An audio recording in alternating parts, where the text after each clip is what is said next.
Vous êtes connectés à cette heure qui coupe un peu la fin du déjeuner.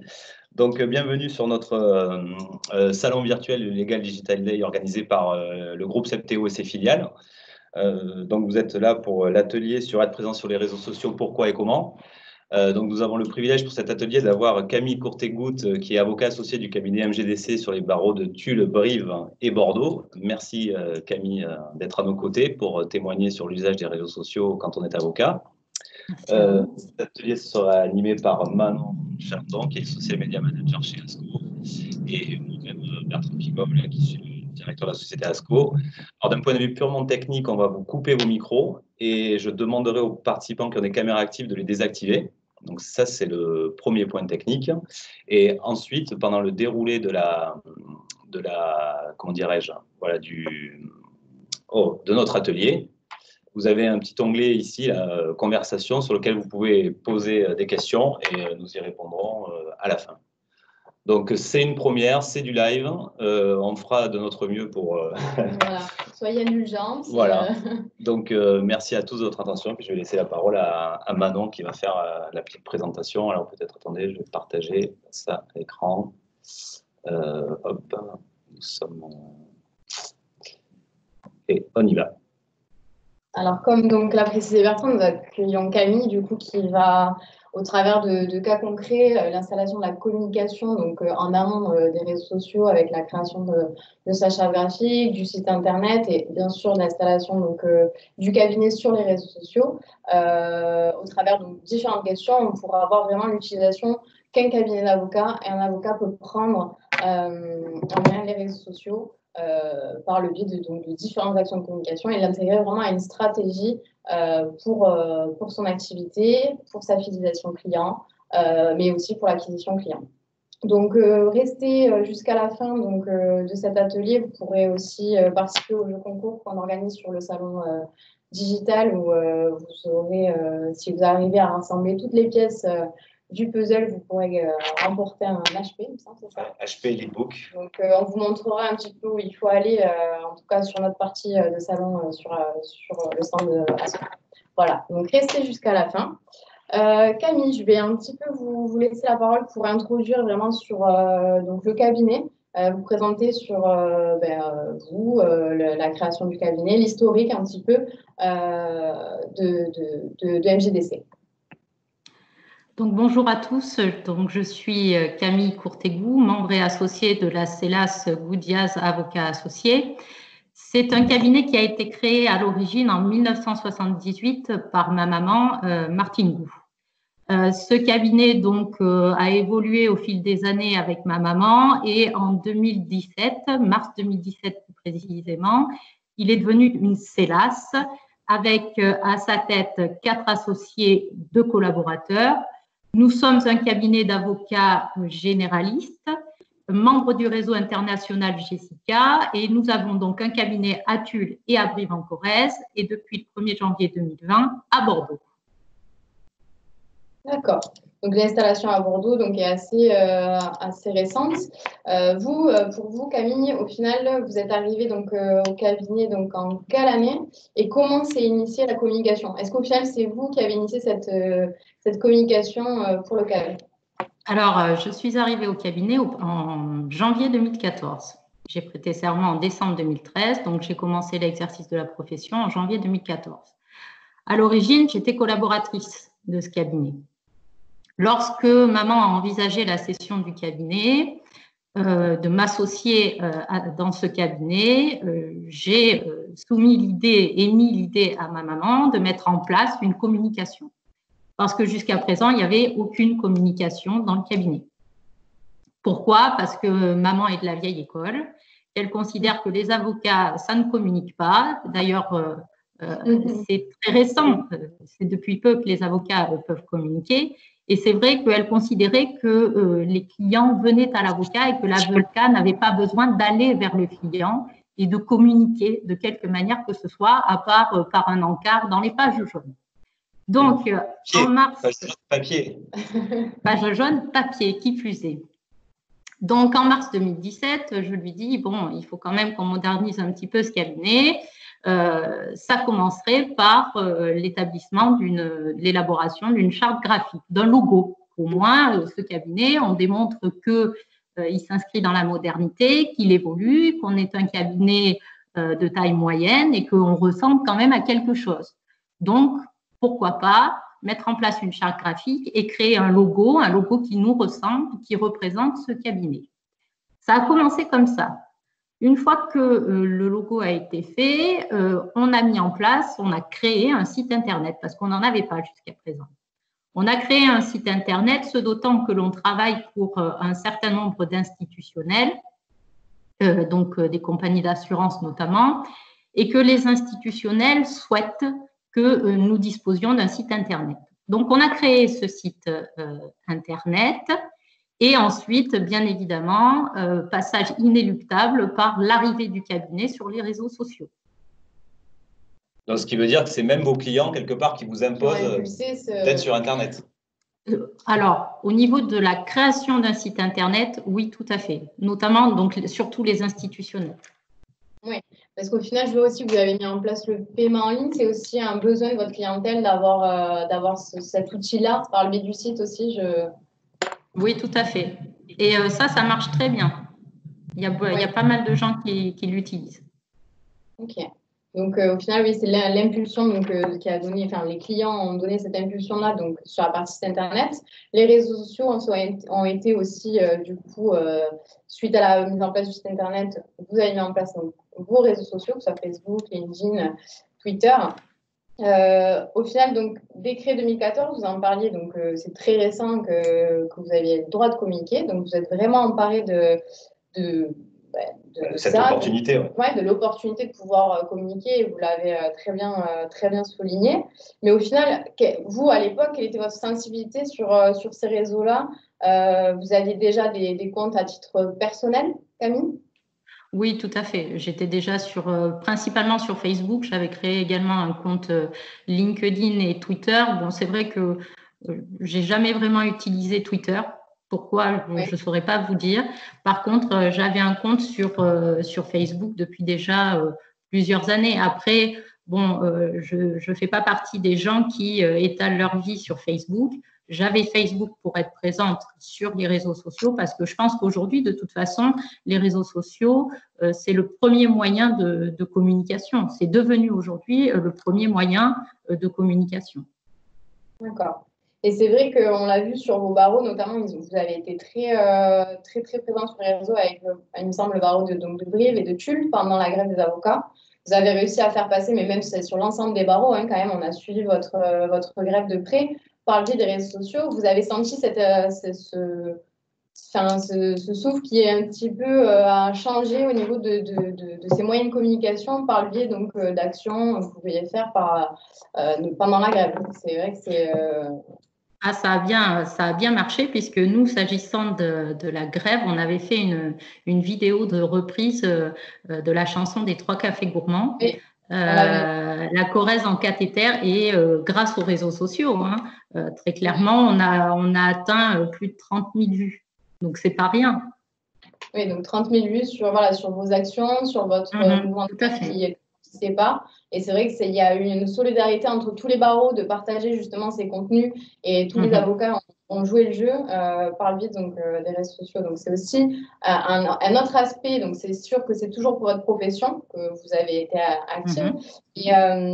Mais c'est vrai qu'on a bien senti pendant cette période-là. Et si on fait même un parallèle, excuse-moi maintenant, un parallèle un peu plus large sur l'usage des réseaux sociaux, comme vous le dites Camille, c'est vrai qu'aujourd'hui, en tant que professionnel, et quand même on est avocat, on ne peut pas se passer d'être présent vraiment là-dessus. Alors on va parler du confinement, parce que c'est quelque chose qui nous a touchés, mais il y a une stat qui est sortie, c'est que c'est 1 Français sur 2 qui n'aurait pas pu traverser le confinement sans les réseaux sociaux. Donc aujourd'hui, on en est… Donc au-delà du fait d'être présent pour travailler l'image, il y a vraiment des fois, ça peut être une surconsommation. Mais en tout cas, c'est un espace aujourd'hui qu'un professionnel ne peut pas passer à côté, qu'il soit avocat, notaire, agent immobilier ou quoi que ce soit. Et encore plus, je dirais, il y a une opportunité pour les cabinets d'avocats. Je ne sais pas, Camille, ce que vous en pensez, mais le fait d'y être présent, c'est que comme vous l'avez dit, votre maman est un peu de l'ancienne école, elle se pose des questions. Il y a encore cette génération d'avocats qui sont là. Et vous, du coup, en emboîtant cette présence sur les réseaux, ça peut vous amener aussi une dynamique par rapport à des concurrents, si on parle vraiment marché. Exactement. Oui, tout à fait. Et puis, ça démontre surtout que l'on est un cabinet moderne, que l'on veut avancer, qu'on se tourne vers l'avenir et qu'on ne stagne pas, qu'on évolue. Exactement.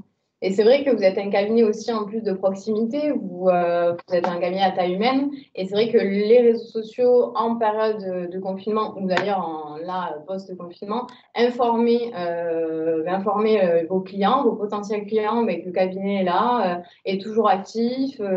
Voilà, on le voit au travers des différents posts qu'on peut afficher. Là, vous avez, juste après le confinement, vous êtes allé à la cour d'appel de Poitiers.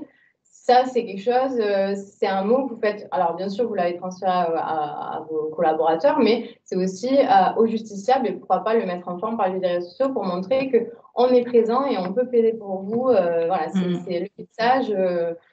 Camille, vous m'avez envoyé la photo et c'est vrai que c'était un message que vous souhaitiez faire passer aussi par le biais des réseaux pour informer les justiciables. D'ailleurs, ce poste a eu quand même beaucoup de succès. Au départ, je reconnais, j'étais assez réticente parce que ça me gênait de communiquer sur ce qu'on fait au quotidien, sur nos déplacements. Et c'est vrai que j'étais réticente à le faire. Et en fait, j'ai bien fait de vous écouter parce que ça a eu pas mal de succès sur la page du cabinet, ça c'est sûr. Bah, c'est vrai qu'on l'a tourné aussi dans vos valeurs, ce que vous souhaitiez aussi dégager, on est resté aussi sur ce message-là. C'est vrai qu'avec le nouveau cabinet à Bordeaux, de montrer aussi que vous restez proche aussi de votre implantation en Corrèze et que grâce à Bordeaux, justement, vous pouvez aller plaider aussi avec toute la réforme de la justice qui s'est passée. Non, vous êtes encore là et vous pouvez le faire pour de nombreux justiciables encore aujourd'hui.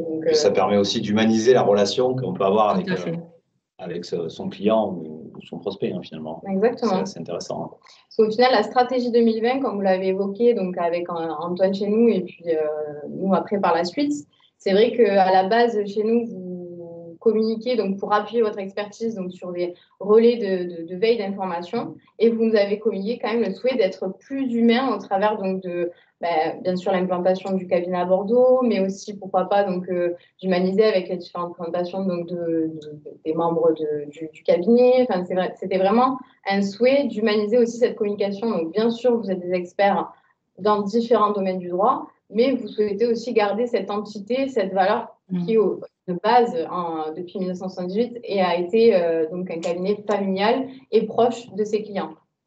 Oui, parce qu'en fait, on s'est rendu compte que la publication d'articles juridiques, c'était bien, que ça pouvait intéresser quelques personnes, mais qu'au fond, c'était souvent trop technique et ça n'accrochait pas.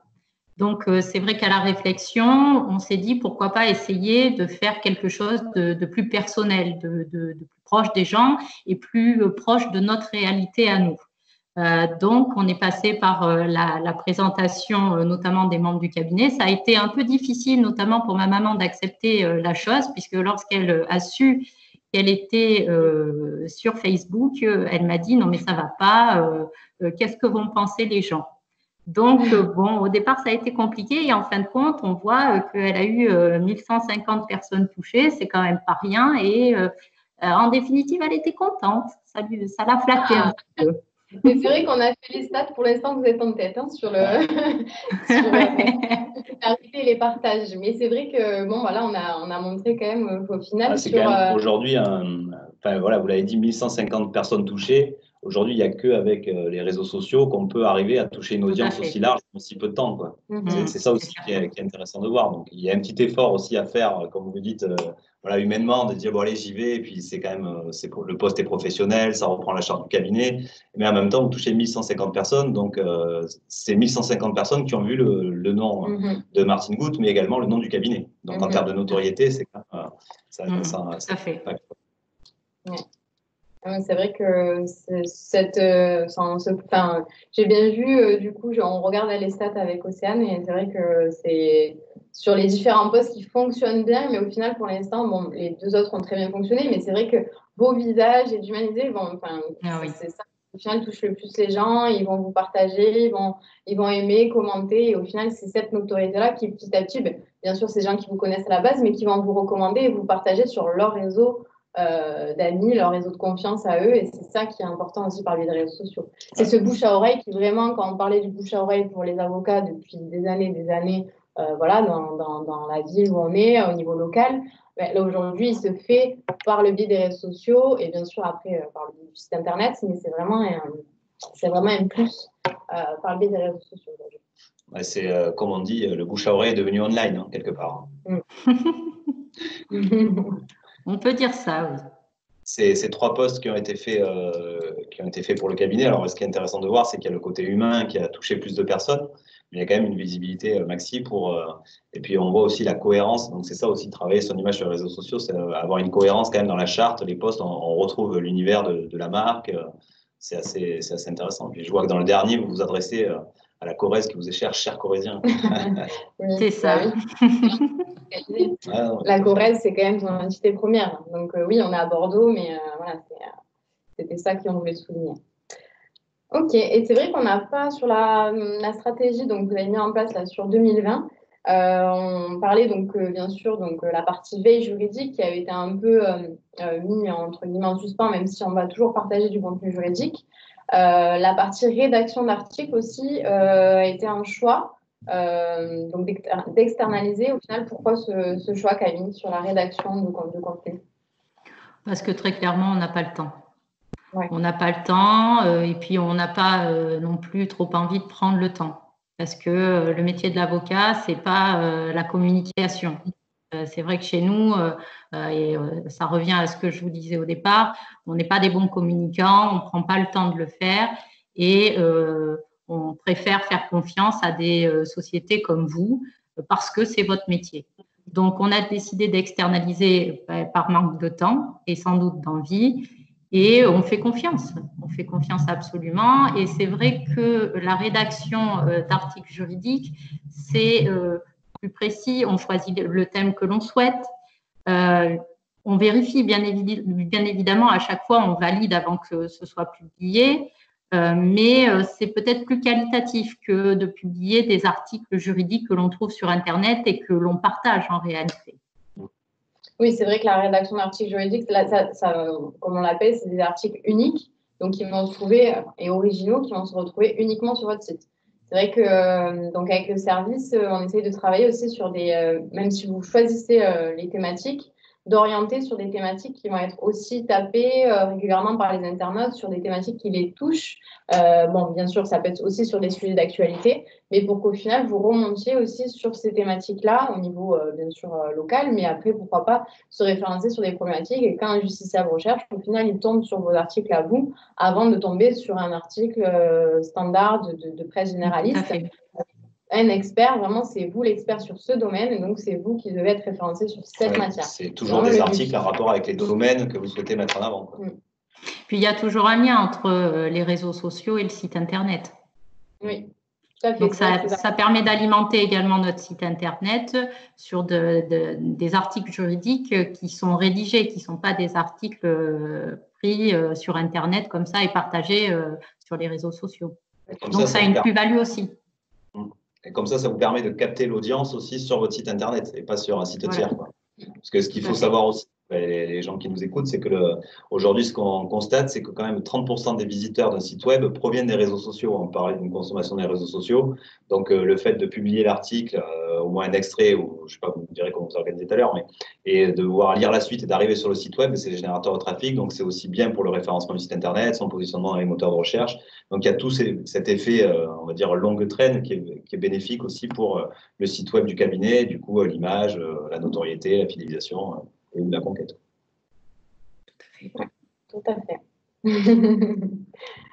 Donc au final, on a parlé donc de l'intérêt. Je pense qu'on a bien souligné l'intérêt pour vous, Camille, et donc pour de nombreux confrères à vous, d'être présent sur les réseaux sociaux.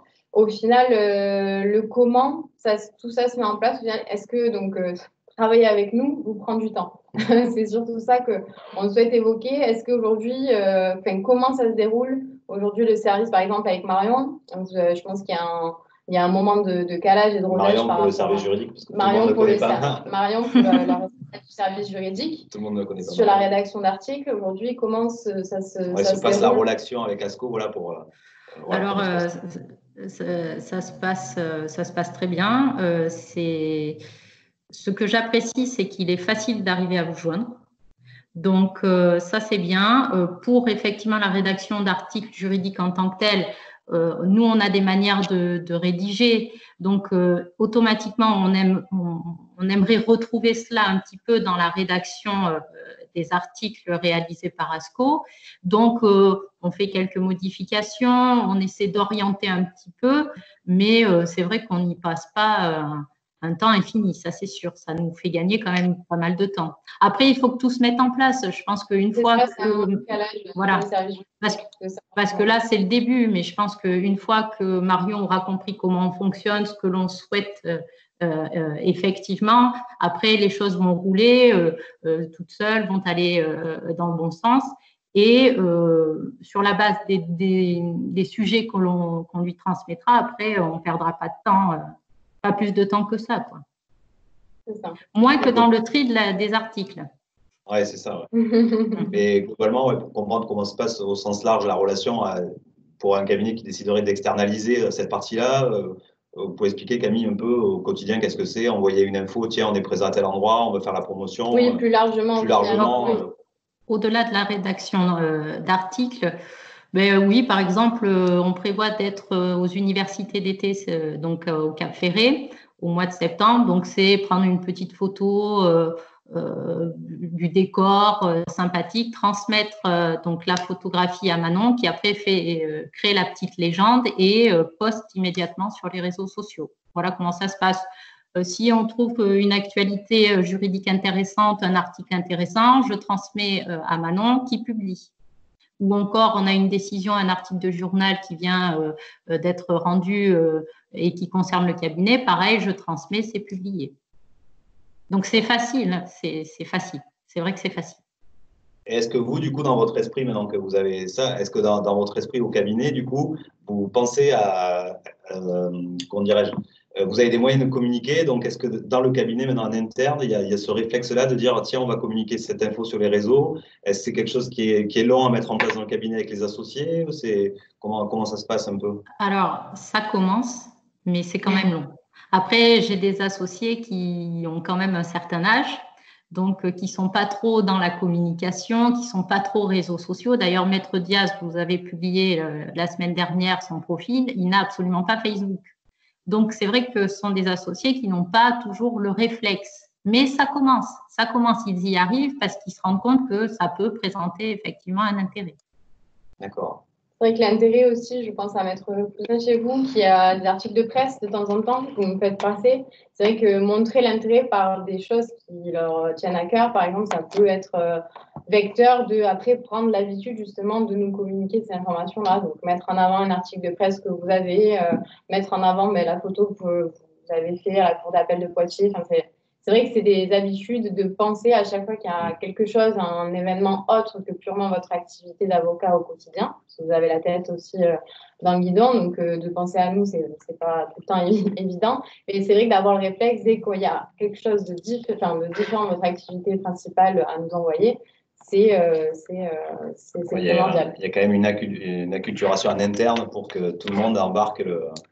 Ouais, c'est sûr, c'est ce qu'on rencontre. Et vous êtes le point de départ à ça. Donc, si on peut résumer, au final, les réseaux sociaux pour vous, Camille, en un mot, les réseaux sociaux pour le cabinet, c'est en un mot, indispensable. Indispensable. Ah oui.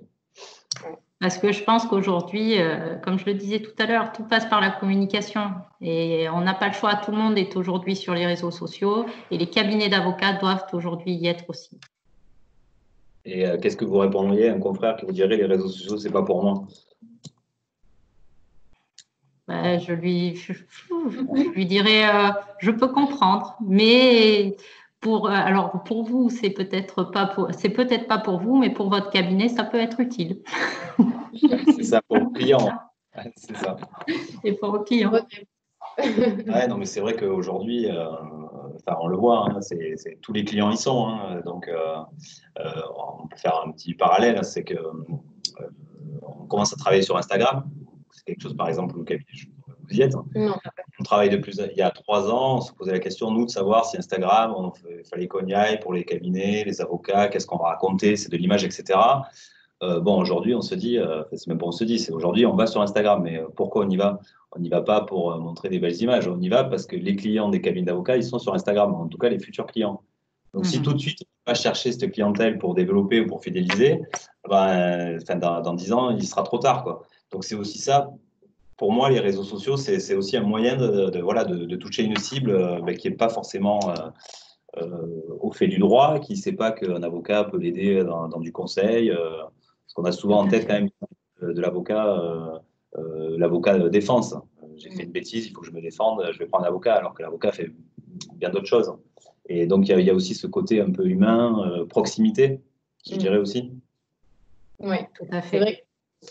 Après Instagram, on a mis du temps à se poser la question et on a réfléchi à des stratégies. C'est vrai qu'Instagram aujourd'hui convient peut convenir à des avocats qui ont des secteurs de niche, par exemple le droit de l'environnement, le droit animalier, le droit routier. Sur Instagram, on arrive à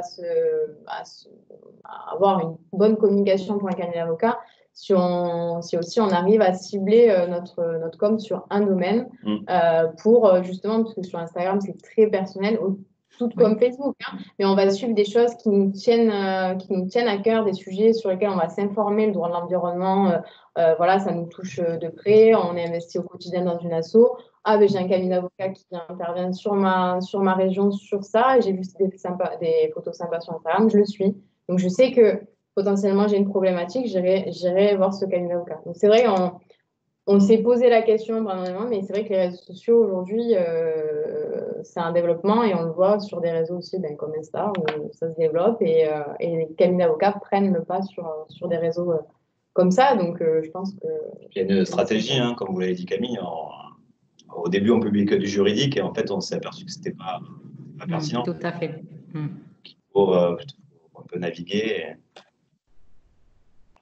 Oui, parce qu'on s'est rendu compte qu'en fait, les clients, les potentiels clients, ils recherchent plus quelque chose d'humain, de personnel que des données juridiques basiques, en fait. Ouais.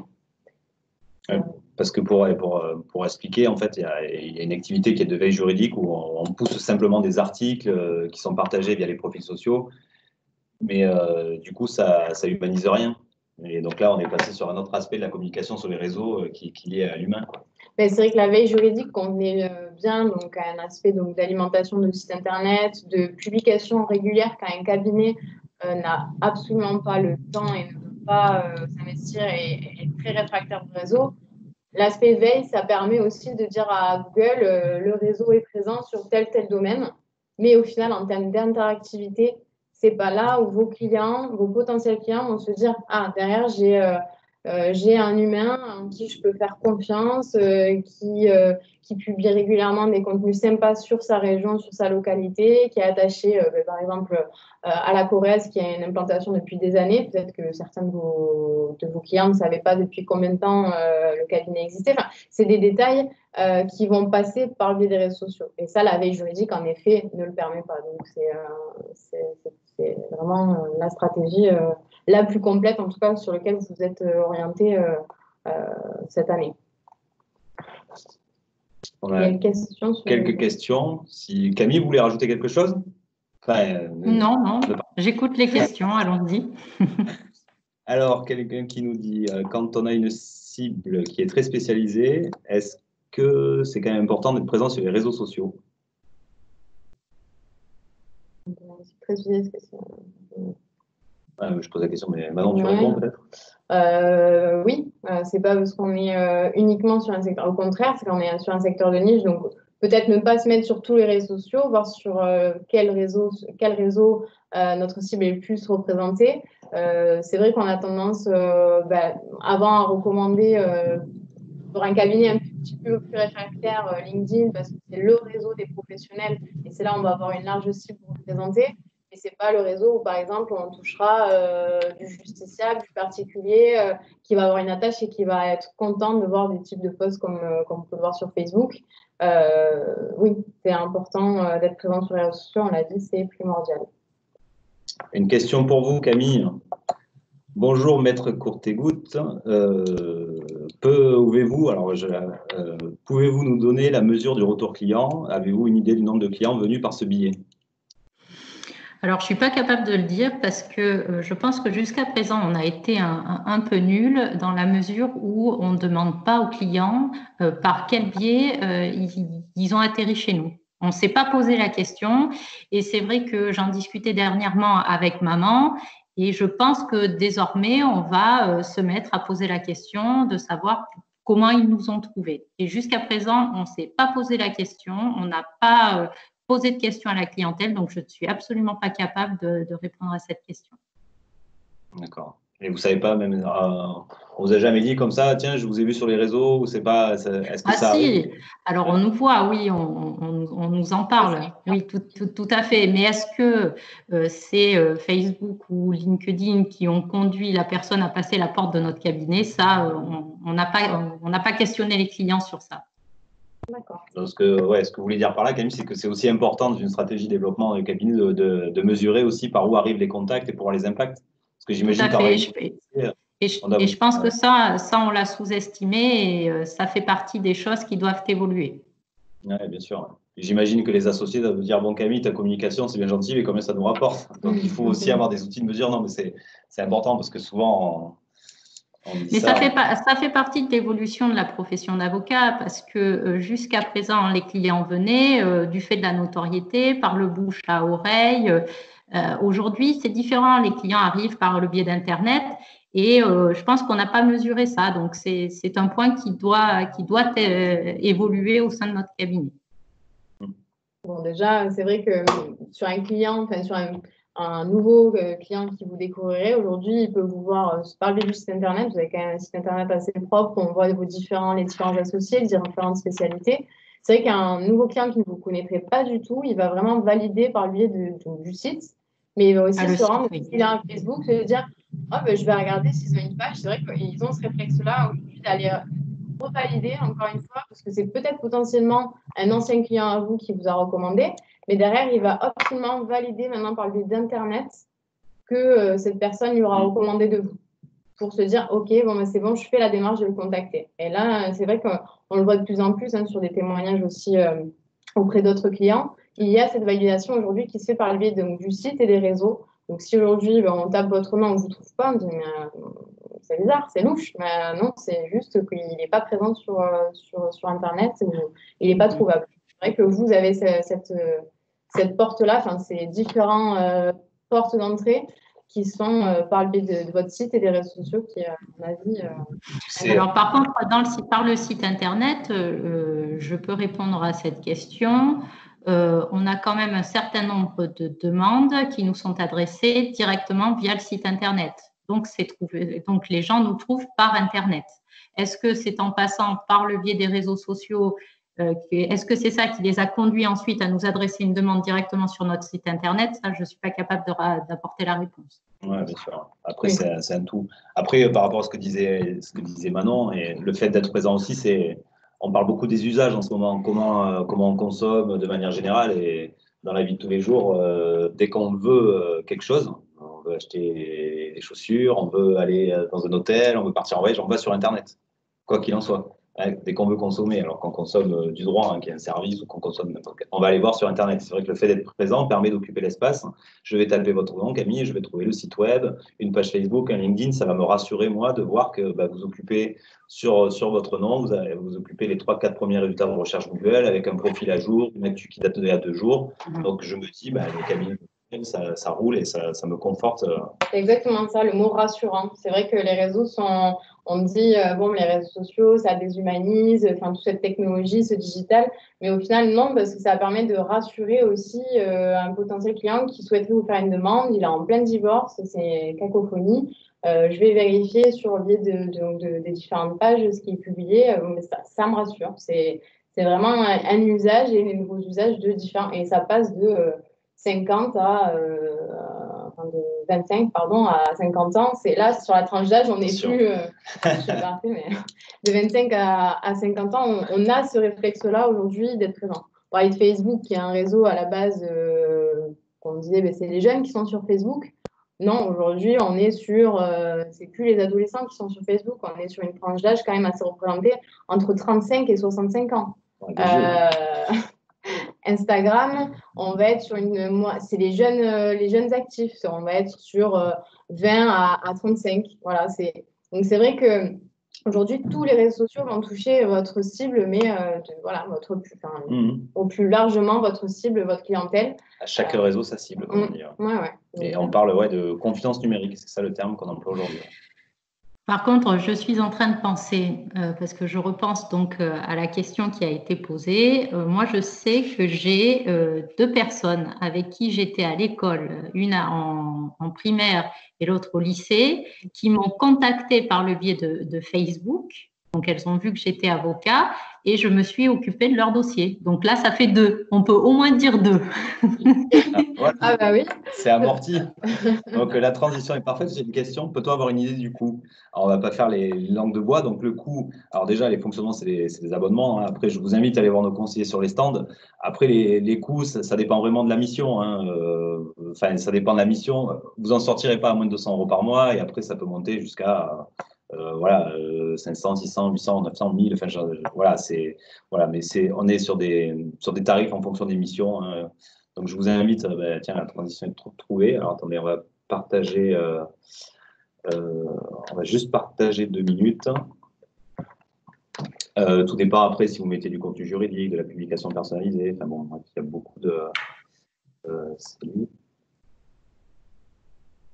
Non, je le partage. Attendez, c'est du live, c'est du live. Il y avait une autre question là qui a été posée. Non, je crois que c'était la dernière. Non. 32.